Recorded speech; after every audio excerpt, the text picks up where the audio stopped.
Want to share your screen? Oh yeah, that would All right. help, huh? So did anyone see what the HYCAT was? You guys saw what it was and what it looked like out there. They're going to run a demo here with the HYCAT. Looks like we can see your screen now, Shawn. Awesome. So let me move. So I'm going to kind of jump between some screens because we have a lot of different options. So I'll say right now, you can kind of see everything's a little congested on this one. We're going to try and show everything. So normally what we would have is we'd have kind of a main, our OIS station. So our operating station would just have a laptop connected to a basically a box that will have our radio that transmits back and forth to the vehicle. Typically we get around a kilometer range with this. The nice thing with this vehicle compared to the vehicle we had yesterday is that this vehicle has an onboard computer. So if we lose connection with the vehicle, it'll continue to collect data internally, so we don't lose that data. So that's definitely a plus with this one. We don't have to always be in range, especially if we are running the vehicle and in autonomous mode. We can have several different modes, but one of them is we can basically tell it just to continue to run its mission without worrying about losing connection. The data will still continue to log, and we'll be all set there. So what you're seeing on the screen now, again, there's a couple of different windows here. It's kind of tight, but like you saw yesterday, this is our M9 data. So this is going to be our depth data from the 5 different beams on the M9. So we're going to get this. We're going to get side scan sonar data from our side scan unit. And then down here, you can see the update of the water quality data happening in real time. So as we run the vehicle, we're going to see all of this happening in real time. Right now, you see down in this window here is our line plan. So we created an autonomous line plan. So right now, we're just kind of have the vehicle in station keep. So what that's doing is it's using its current positioning and it's keeping tight and holding, so we don't have to control. If there's wind, if there's currents, it'll stay in that position. If we want from there, we want to start our autonomous plan, we simply put it in HYPACK mode. So to put it in HYPACK mode on our remote, we just hit our A button, and that will put it into autonomous mode. So let me zoom in here so you can actually see what's happening. Hey, Shawn, can you show the Maverick driver too? I'm sorry, can you say that again? Kind of take the M9 and get it out of the way a little bit and show the window behind it where they can see what your sonars, your boat's talking back to the... This window? Yeah, there you go. Yeah, so this is the C Robotics, the driver that shows kind of what's going on. You can see right now we don't have the data coming in from the battery, but normally this is going to give our battery health. It's going to show how much time is left. And I just want to show real quick. So we just hit our first line. So that vehicle, as soon as it hits its waypoint, it starts automatically logging. So we don't have to start that log, manually. As soon as it hits that line, it starts logging. And right here, as Jerry was talking about, we can go through kind of and look at different modes. So right now, we're in HYPACK mode. We have standby, which basically is the vehicle just sitting there. There's no motor on. It's not doing any corrections. And then we have station keep, which I had talked about earlier. And then we have go to ERP. So one thing we didn't do yet was we didn't create an ERP point. But what that is it's an emergency return point. So if anything goes wrong during the mission, we can hit go to ERP and it will abort the mission and go to that emergency return point. Another thing that you can do is if you see down at the bottom, it says lost comms mode. So if we were to lose comms at this point, it would say, okay, well, I lost comms, let's go to our ERP. So it would abort the mission and it would go to that ERP to be able to reestablish comms. All right, so now, to interrupt you. Go back to what you wanted to do. So yeah, so I don't know if everyone saw, it was kind of, but we'll see it again. But once it hit the end waypoint, it automatically stops recording. So you're going to get your turn. It automatically turns back into the next waypoint and starts its logging as soon as it hits that waypoint. And now we're just on to line 2. So it's going to continue. We can see in our side scan here, the blue line, that's saying that it started a new file with our side scan. So once we go back into our data afterwards to do any post-processing, we're going to be able to see different line files associated with this mission. So we can look at each line individually. And what's nice about that, you know, when you're doing your turns, you're going to have a little bit more motion to the vehicle. So we don't have to cut that data out from our post-processing. We're going to be able to look at each line individually. So that just makes post-processing a little easier. And it gives us, especially with the side scan, you know, side scan, as you turn, you know, you get a choppier image. So as you're going, if we have a straight line for our side scan, the processing and the mosaicing is a lot nicer. There's less we have to do on the processing side to remove that data on the turns. And so what I'm going to do is actually switch over to another window. So we have a multi-screen. So, and just so everyone saw right there, it automatically, again, it stopped logging. It's doing its turn, and we're doing nothing at this point. We're just sitting here watching it make its run, collecting its data, doing everything on its own. We don't have to start logging, stop logging. And with these lines, we just did 10-meter spacing. So normally, you know, with this, since it's so shallow, to get overall coverage, we would definitely run tighter lines. But you can see we're in roughly 0.8 meters of water at this point. Now what I'm going to do is switch over to our other screen, and I will show our camera. So this vehicle has a forward-facing camera. So as it's operating, we're able to look at this camera in real time, so we can kind of see what's happening. Let me zoom in a bit here.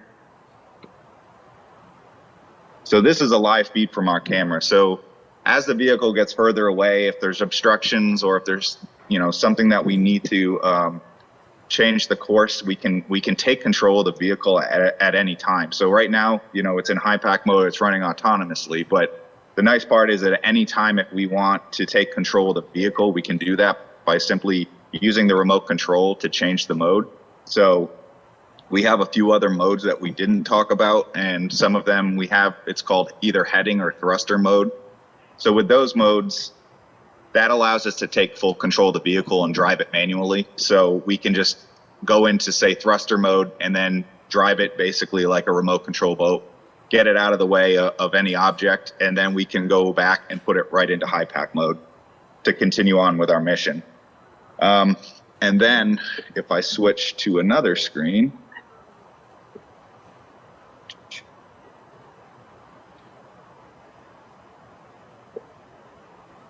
so now on this screen, this is the Sea Robotics driver. So right now on the screen that was running HYPACK, what that is we are remoted into the DAC. We're remoted into the computer that's on board. The screen you're seeing on your right is actually the desktop for the base station.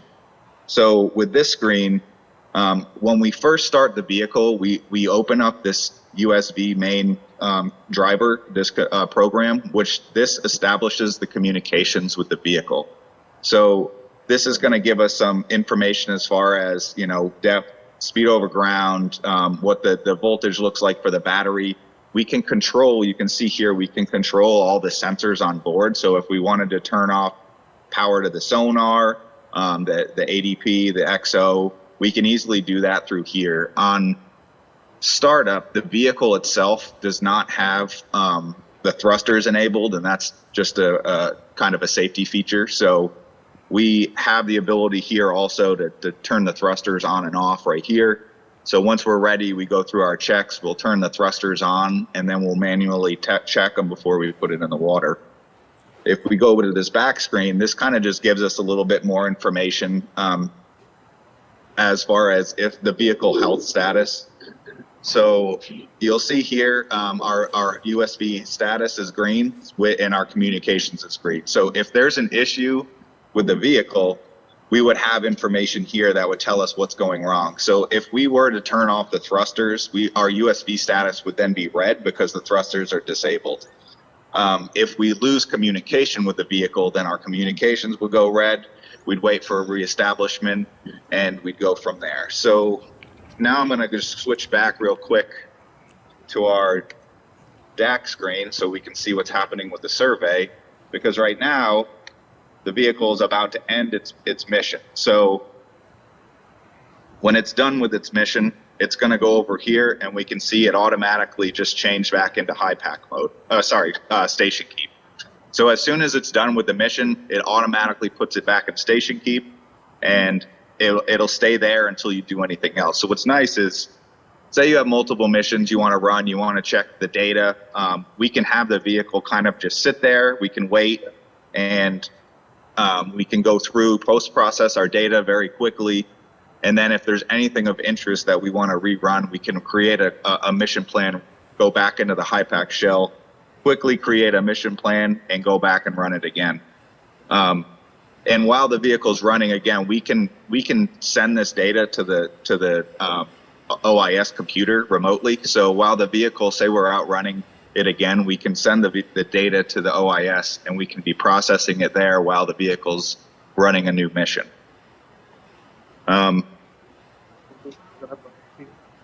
Okay. Here, do you want to do it?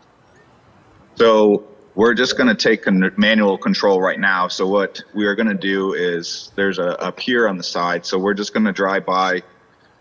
So as we drive, you should be able to see that, depending on how shallow it gets over there, it's still in station.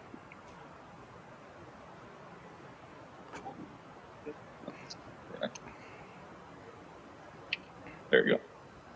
It's not right. They're all wrong. I didn't change it. Yeah.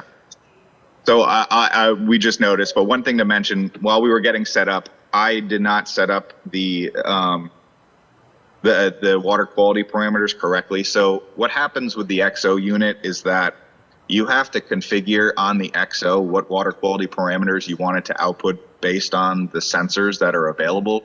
So when we do that, the template is output in a very specific way.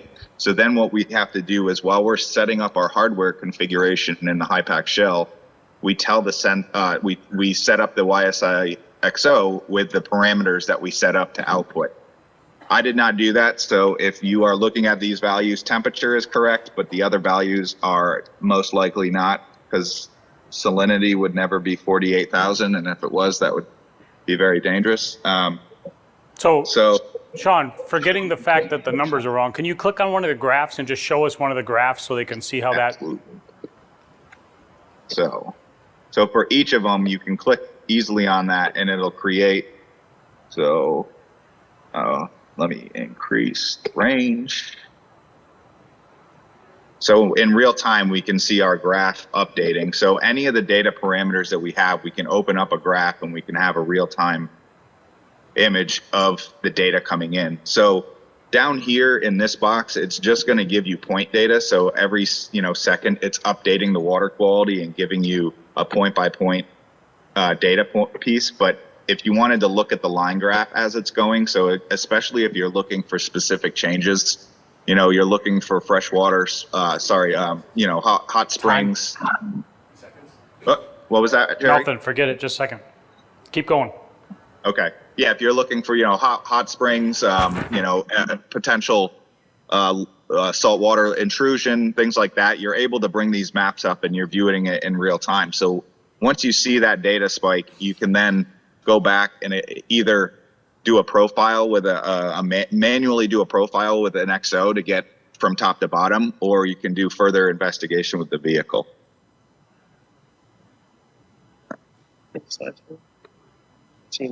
Yeah. Yeah, that's the few. Oh yeah. So actually, right here we're running along right now. So these are the piers that you can see from the dock. So you can see the shadows behind. So we're just running along. It's very shallow. You can see the murky bottom. Let's see what the controls. That's one. So with this one, we can go in and we can actually change so what are we running at? We are high frequency. We can change our overall range. We can change our gain. So we can do all of this in real time as we're running. So if we wanted to, especially if it's a dark image, we wanted to lighten it up, we can increase the gain and do this all in real time. We can also do this in post-process to help clean up the image, but if we're trying to look at things in real time, we can do it as we're running our mission. So one of the things that he's showing you here, he can show you these graphs that we were talking about. The line graph is showing you each of your sensors, right? So one of the things when you're running along with this vehicle, if you're at the mouth of a river, your salinity is going to change. And sometimes you want to study where that changes from freshwater to saltwater. So using the exosonde in a vehicle, you could actually take the salinity content later, process it in the water quality editor, and create a contour of that, and you would see that change in salinity in a color graph. Back to you, Shawn. You can close that graph. I just wanted to see one of them. So yeah, I mean, that's really all for this right now. Again, you kind of see the similarities with our Q-Pod where we have our M9 unit, but the nice thing with this vehicle is we're able to bring all of this into one platform. We're able to log all of our data to one data source, and we don't worry as much about the communication. This obviously gets much longer communication range than our Q-Pod, but even if we were to lose the communication, we're still recording the data, which is pretty important because, during your survey, the data is the most important part. So if we're still able to record the data, even without the communication, as long as, you have your vehicle coming back into a communication range, you can continue to operate the vehicle. And other functions that we haven't really set up or talked about, but there are these other things you can see on the left here. So we have a shallow depth stop. So if you're worried about the area being too shallow in certain areas, what you can do is set this shallow depth stop for a specific value.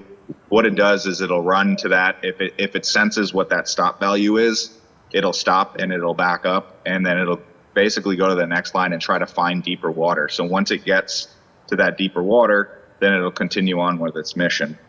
The other one's a working zone boundary. So you can set basically a boundary and the vehicle will not go outside of that.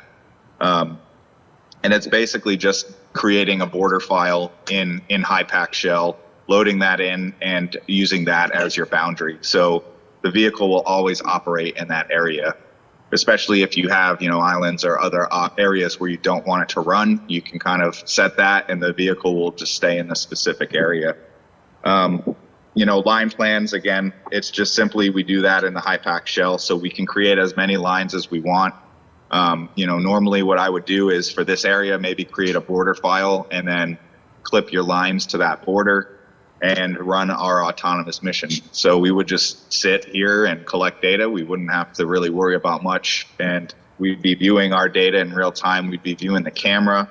And that's why I always recommend it, if possible, you have a few, at least 2 screens, because there is a lot of information, especially with HYPACK survey, you're going to want to view a lot of different things at once. So if you have a few screens, it just helps you kind of move things around. I would probably have things done a little differently on this, just because, I probably would have a larger HYPACK survey screen just so we can nicely set our windows and have them all so we're able to view everything neatly. But for this instance, we kind of set it up so you could see all 3 of our different, the camera. We have a camera on one. We'd have the USB software on our OIS, and then we'd have our HYPACK survey, which is running on the DAC, set up and ready to go. So has anyone got any questions for Shawn? You guys got something out of this? Did this show what you were hoping it would show? Yes, sir. Where do you see the water velocity? I know you don't have it there. The water velocity would be in the M9. So Shawn, can you go to the beam profile window? There you go. So in here, running the M9, you can actually, if you sat through the ADCP portion, you can see the velocities of the water in here. We're stationary now, it's moving through the water, so you're getting a little bit of it. We've done a lot of work working with Sontech on the ADCP, so we take the boat's motion and heading from the ADCP and we take that out of the water velocity. So we're not inducing velocity, right? Right, Brittany? Come on, back me up here. We're subtracting the boat velocity from the total velocity, and that gives us water velocity. So she said we're subtracting boat velocity from water velocity, and that gives us the total velocity. So Shawn, you want to try something else that's neat? Anyone else have a question? I'm going to have Shawn do something he's never done before in front of a live audience that never goes Wonderful. well. All right, minimize the M9 for me. Now up there on that top toolbar, to the right, it looks like a dot with 2 lines around it. So let's see it. To the right, keep going. To the, Right there. this. Click on that. Say enable. Say okay, and then who's driving the boat? Kevin? Yeah. Have him drive around. Say okay. So you're going to see this later on. This is real-time mosaic of a side scan. And when you're driving this boat, wherever you drive the boat, he's driving like a weirdo, but okay. So look at the side scan, Jerry. Sorry. go up to your side scan window for me real quick. Say it again, Jerry. Go Sorry. over to side scan. Go to device controls. And yeah, bring that up. Drop your range down to whatever your 15 meters might be if they got that. Yeah, we're very shallow. Go to, Go yeah, 10. something like 10 or 20. Say apply. Now you can see where the boat's at. It's only, and this doesn't have to be a really nice one. If you go over for the side scan demo, you'll see a really nice one later. But just this vehicle has so many tools to it outside. We talk about water quality being like the Exosun and the ADCP, and the vehicle has side scan as another level of something you can get from it. The real-time mosaic, when you're doing this, gives you an idea where your coverage is, and if they had bottom tracking set, you could actually go over to the side scan again for me real quick. Go to settings. Where's your side down? Go down, left, left, left, left, left, left, up. See the little dot next to the flag, that guy.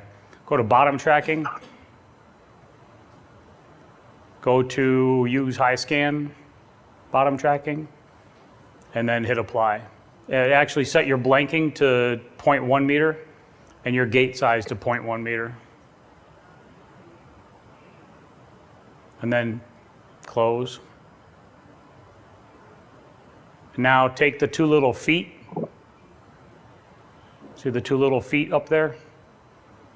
Click on that and then click on the edge of the waterfall. Where the water, right there. Yeah, it's tracking the bottom and the middle, but if you set the bottom tracking, what's gonna happen is it's gonna get rid of that black line in the middle and you're gonna actually get a true real-time mosaic out of this. I just wanted to see how it looked on the boat, but all that stuff was great. Does anyone have any other questions for Shawn and Kevin? So you mean the M9 is telling you the nadir? Yeah. The M9 is going to give you the depth.